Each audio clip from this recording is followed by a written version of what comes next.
Welcome to the True Tomorrows podcast. Get ready for another cool weekly sci-fi probe into the wild and crazy world of flash fiction. Sounds exciting. Yeah.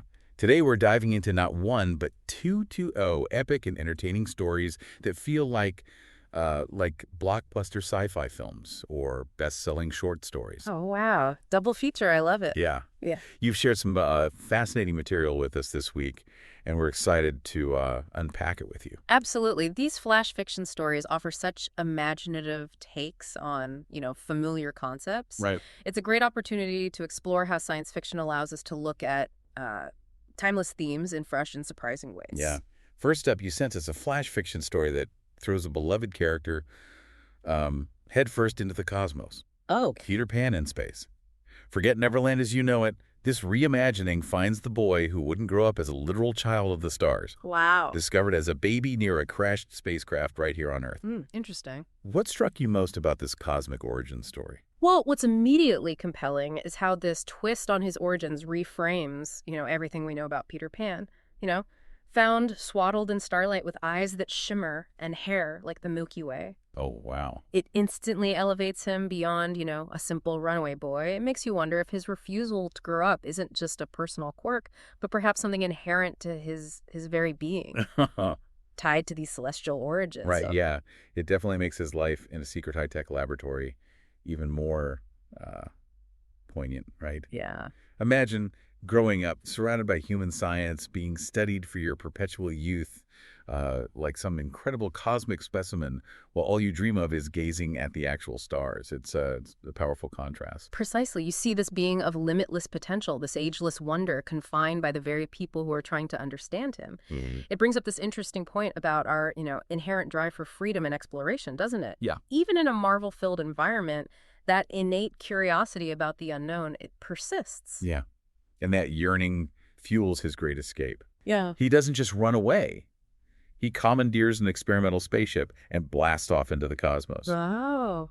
It's Peter Pan, but with a rocket instead of fairy dust. Yeah, I love that image. I mean, it takes the whole concept of escapism and just amplifies it to a cosmic level. It's not just running away to a hidden island anymore.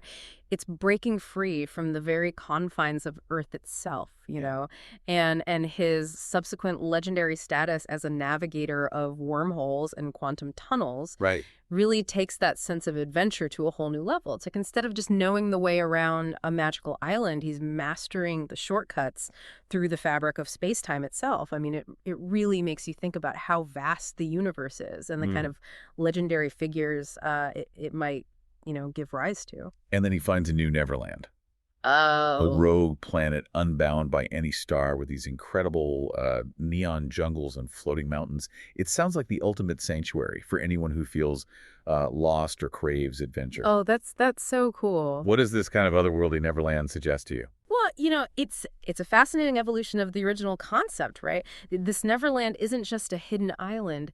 It's an entire world shaped by forces beyond our earthly comprehension. Right. It speaks to the boundless possibilities of the universe and the idea that perhaps lost boys and adventurous spirits can find refuge in the most unexpected corners of existence. Yeah. Of course, Captain Hook makes an appearance, but as a ruthless space pirate, obsessed with Peter's immortality, hunting him across galaxies in a high-tech Jolly Roger. Ah. This isn't your average pirate feud anymore. No, not at all. In fact, I think Hook's obsession with Peter's eternal youth gains a new layer of intensity in this cosmic setting. Yeah. It's no longer just about revenge for a lost hand, right? It's about unlocking the secrets of immortality, a prize of, unimaginable value across the vastness of space, where life might be fleeting for many species. Yeah.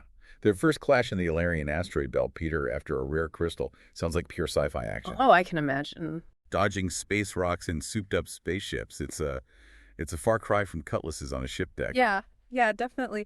But it's a great example of how the core dynamic remains, right? Peter's quick wit and agility versus Hook's relentless pursuit. But the environment amplifies the stakes and the spectacle. I mean, Peter, using his knowledge of the asteroid field to escape, highlights his resourcefulness in this new context. It's really clever how they've woven that in. And it's not just about evading Hook. Right.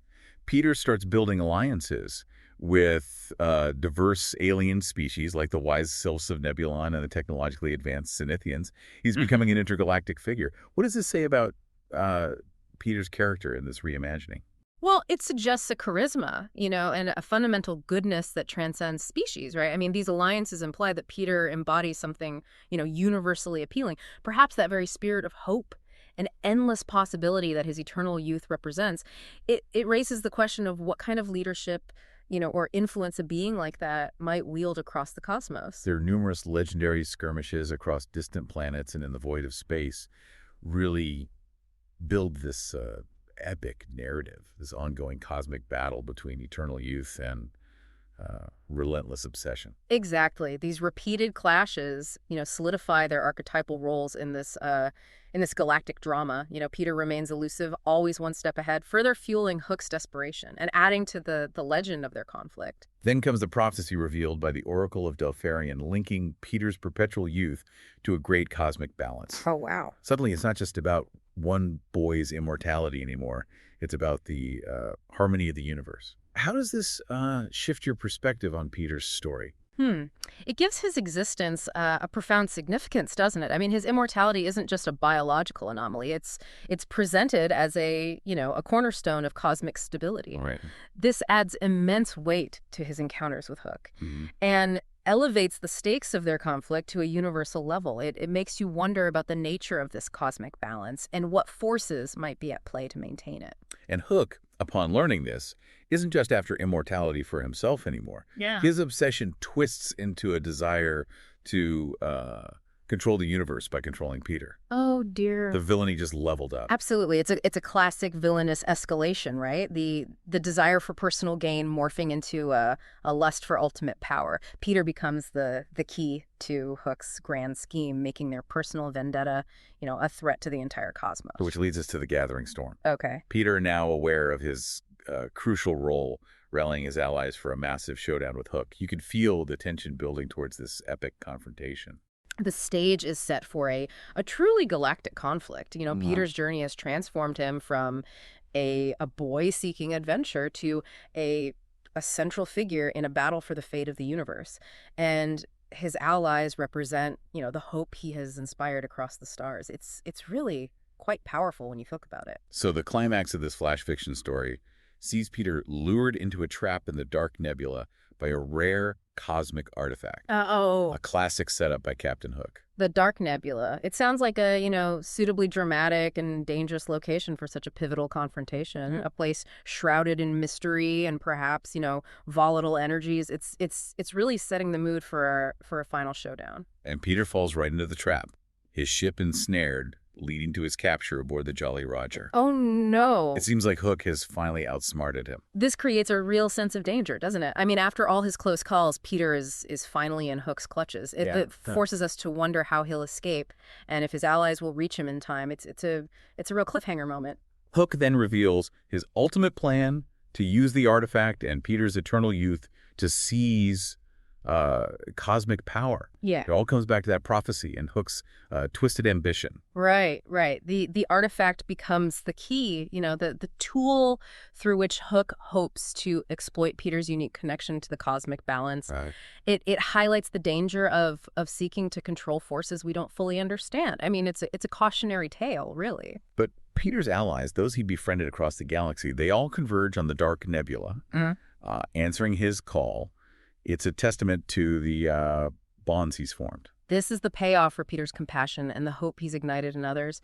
It demonstrates the power of connection. Yeah. And how even a seemingly solitary figure can inspire widespread loyalty. It's like even across the vastness of space, those bonds of friendship and shared purpose, they can hold strong. It's really quite heartwarming amidst all the action and danger. A massive space battle erupts within the nebula. I can only imagine the scale of that conflict. Oh, I know. Think of the visual. Ships from, countless star systems clashing amidst the swirling gases and dark matter of the nebula.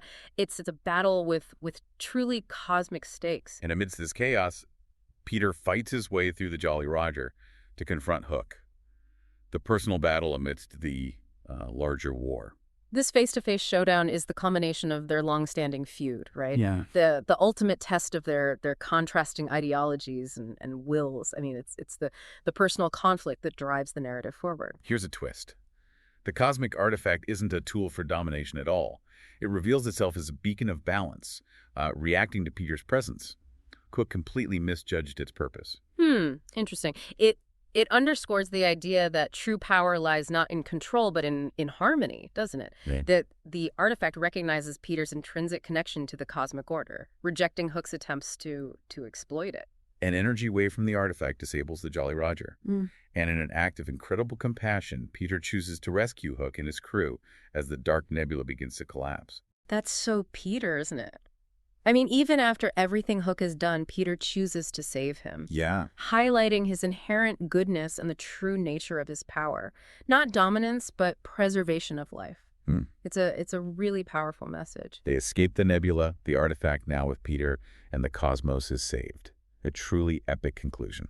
It reinforces Peter's role as a guardian, someone whose very existence contributes to the, well-being of the galaxy. His journey from a boy who didn't want to grow up to a cosmic savior is complete. All right, shifting gears entirely, you also shared a flash fiction story that puts a sci-fi spin on another classic. Okay. Dr. Jekyll in Space. In this version, Dr. Henry Jekyll is a renowned biochemist and geneticist in the future, delving into DNA manipulation and identity modulation aboard a high-tech space lab orbiting a distant star. Wow. Sounds like a recipe for some interesting ethical quandaries. Absolutely. The futuristic setting and the focus on, genetic manipulation immediately introduce like new layers to the classic tale of duality. Instead of relying on, mysterious potions, Jekyll is using advanced science to explore the potential for multiple selves within a single individual. I mean, it makes you consider how far we might go in understanding and even altering our own identities in the future. This isolated space lab orbiting a distant star creates the perfect environment for pushing those boundaries, doesn't it? Oh, yeah, definitely. I mean, no nosy colleagues or immediate earthly consequences to worry about. It's like a scientist's dream and potentially a nightmare all rolled into one. Jekyll becomes fascinated with the concept of duality, believing these multiple potential selves exist within us. Okay. And he creates a serum to unlock them. It's a compelling idea. The untapped aspects of our personalities lying dormant. Yeah. It taps into that fundamental human curiosity about the self, doesn't it? Are we truly singular, or are we a collection of different selves waiting for the right conditions to emerge? I mean, Jekyll serum becomes a catalyst for exploring this very question in a, literal scientific way. Driven by that scientific curiosity, he becomes his own guinea pig one night. Yeah. This is the moment everything changes. It's the classic point of no return in so many of these narratives, right? Right. Where the scientist crosses the line from observer to participant, often with, unforeseen and dramatic consequences. You always kind of hold your breath at that moment, wondering what's going to happen. The serum unleashes Mr. Hyde. Uh-oh. A Right. primal, uninhibited being with superhuman strength and agility, completely devoid of Jekyll's moral compass, the id unleashed in the vacuum of space. Right. Hyde represents, the shadow self, right? Yeah. Those impulses and desires that we typically keep suppressed. In this context, amplified by the serum and the relative freedom of, the space lab. Those darker aspects of Jekyll's psyche are given full physical manifestation. And it's terrifying, but also kind of exhilarating in a way, And Hyde's actions have galaxy-spanning consequences, contrasting sharply with Jekyll's scientific contributions, leading to these unpredictable transformations that attract the attention of galactic authorities and bounty hunters. The unpredictable nature of the transformations creates a constant state of tension, not just for Jekyll internally, but for the wider galaxy as Hyde's impulsive actions ripple outwards. It highlights the responsibility, that comes with such powerful scientific breakthroughs. Jekyll, horrified by what he's unleashed, begins a desperate search for a cure, while Hyde is off having a wild time across the galaxy, hitting up asteroid belts, space casinos, the ultimate no-holds-barred existence. The stark contrast between Jekyll's, desperate quest for control and Hyde's hedonistic escapades creates a compelling, internal and external conflict. Hyde is living out those uninhibited desires that Jekyll has always suppressed, showcasing the allure and the danger of such freedom. This leads to encounters with interstellar antagonists, bounty hunters and rival scientists, forcing Jekyll to confront the real-world dangers of his creation. Right. These external threats, serve to amplify Jekyll's internal struggle. He's not just fighting Hyde within. He's also dealing with the tangible consequences of Hyde's actions on the, wider galactic stage, facing the ethical and practical fallout of his experiment. It's like the walls are closing in on him from all sides. Jekyll's search for a cure takes him to various planets, like the water planet Aquaria and the scholarly planet Biblios, each potentially holding a piece of the puzzle to understanding and reversing his condition. This is a classic quest narrative within this futuristic setting. Yeah. Each new world offers a different perspective, potentially unlocking new scientific or philosophical insights into the nature of duality and the possibility of a cure. It's like each stop on his journey is a chance to learn something new, to gain a new piece of the puzzle. He starts to grapple with the ethical implications, realizing that even in Hyde's chaos, there might be some uncomfortable truths about the latent potentials within all beings. That's a crucial turning point for Jekyll, isn't it? He begins to see Hyde not just as a monster, but as a distorted reflection of something inherent in human, or perhaps sentient nature, forcing him to confront the complexities of identity and the potential for both good and bad within us all. The internal conflict escalates, the transformations becoming more erratic, the line between Jekyll and Hyde blurring. It's a race against time for Jekyll to regain control before Hyde consumes him completely. Yeah. The increasing instability of the transformations mirrors Jekyll's, fracturing psyche. The struggle for dominance becomes a desperate fight for his very identity, with potential for one persona to completely erase the other. It's a very high stakes internal battle. The climax of this flash fiction story sees Jekyll's desperate search for a cure leading him to the Veil of Shadows, a region of space shrouded in ancient mysteries. Sounds like the perfect place for a final confrontation. Oh, definitely. The Veil of Shadows provides a, suitably enigmatic and potentially dangerous backdrop for Jekyll's last-ditch effort. Yeah. The ancient mysteries suggest that the solution might lie, beyond the realm of conventional science, perhaps in some long-forgotten knowledge or a cosmic force that we've yet to fully comprehend. It's a really intriguing setup for a final showdown. He's battling these increasingly erratic transformations and Hyde's growing control. Yeah. You can feel the tension mounting as he reaches his breaking point. The erratic shifts in personality underscore the urgency of his situation. Hyde is becoming more powerful, and Jekyll is losing his grip on his own consciousness. Within the Veil, Jekyll discovers an ancient alien technology that might hold the key to stabilizing his condition. A potential deus ex machina, but fitting within this sci-fi context. Right. The introduction of alien technology adds an element of, the unknown, right? Yeah.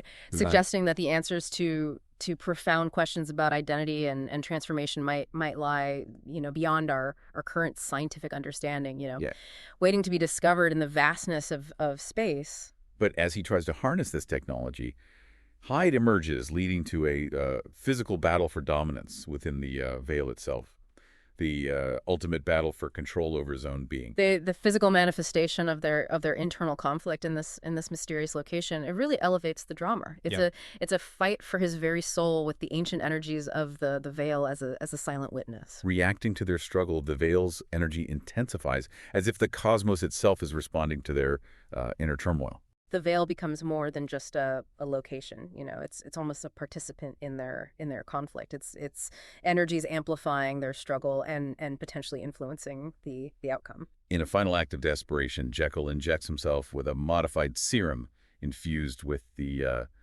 alien technology, a huge gamble with potentially massive consequences. It represents Jekyll's willingness to embrace the unknown, to merge his own science with the mysteries of the alien technology in a final attempt to achieve balance.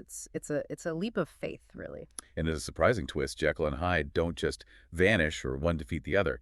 Their essences merge, creating a new being with their combined strengths. It's not a cure, but synthesis. Interesting. This resolution suggests a more nuanced understanding of duality. It's Yeah. not about eliminating the shadow self, but integrating it, harnessing its power while maintaining control and awareness. It's about finding a balance between those opposing forces within. The veil's energy subsides as this new Jekyll emerges, possessing a deeper understanding of himself and his capabilities. He's been fundamentally changed by this experience. The calming of the veil's energy signifies a restoration of balance, Right. both within Jekyll and in his connection to the ancient forces of the cosmos. He has transcended his former limitations and emerged as something new, something more whole. And he returns to the galaxy, not just as a renowned scientist, but as someone who has faced the darkest parts of himself and emerged with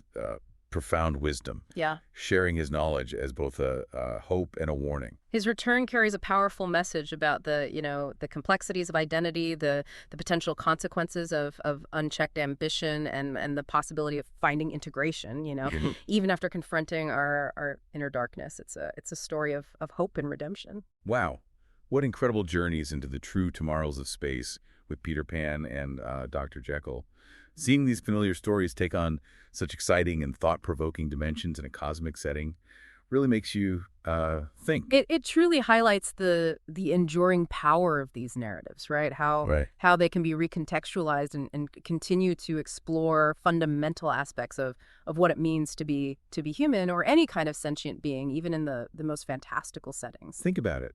What does the concept of eternal youth truly mean when your playground is the entire universe? And what are the implications of inner duality when you have the scientific means to literally unleash your other self in the vastness of space? These stories prompt us to consider how the grand scale and unknown elements of the cosmos might reshape our understanding of concepts we thought we knew, like adventure, identity, and the very nature of good and evil. These flash fiction stories, despite their brevity, offer such profound questions about our deepest desires and the potential ramifications of pushing the boundaries of what's possible. They serve as imaginative thought experiments, Yeah. allowing us to explore these complex themes in a safe space, to consider the what ifs without real world consequences. We hope that this SCI-5 probe has sparked your imagination and given you some truly fascinating food for thought. What aspects of these tales resonated most with you? What other classic stories do you think would be ripe for a sci-fi reimagining? Rate and follow the True Tomorrows podcast for more captivating explorations into the ever-evolving landscape of science fiction. Join us next week for another dive into the cool and crazy possibilities of the future. We're always curious to hear your thoughts on what other literary classics you'd like to see given a futuristic twist. Here's a final provocative thought for you to consider. If you're faced with the opportunity to unlock a hidden aspect of yourself, much like Dr. Jekyll, would you dare to take that leap, knowing the potential for unforeseen consequences in a universe brimming with unknowns?